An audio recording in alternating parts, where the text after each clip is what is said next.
Hello everyone, welcome to Sanmargaha classes. ಅಪವರ್ತಿಸುವಿಕೆಯ ಅಧ್ಯಾಯದ 15ನೇ ಪ್ರಶ್ನೆಯನ್ನ ಗಮನಿಸಿ. 9 ಕ್ಯೂಬ್ ಅನ್ನ 3x ನಿಂದ ಭಾಗಿಸಿದಾಗ ಸಿಗುವ ಭಾಗಲಬ್ಧವು. ಸೊ ಇಲ್ಲಿ ಭಾಗಾಕಾರವನ್ನ ನಾವು ಹೇಗೆ ಬರ್ಕೊಳ್ಬೇಕು? -9x³ divided by 3x.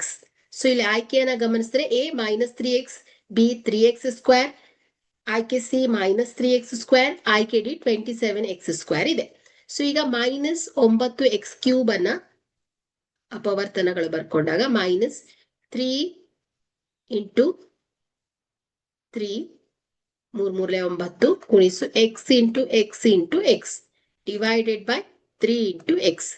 So 3 cancel ಆಗುತ್ತೆ, x ಕ್ಯಾನ್ಸಲ್ ಆಗುತ್ತೆ. ಸೊ ಉಳಿದಿರೋದು -3x².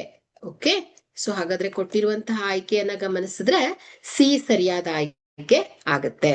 ಓಕೆ, -9x³ ಅನ್ನ 3x ನಿಂದ ಭಾಗಿಸಿದಾಗ ನಮಗೆ -3x² ಭಾಗಲಬ್ಧ ಸಿಗತ್ತೆ. Okay, thank you.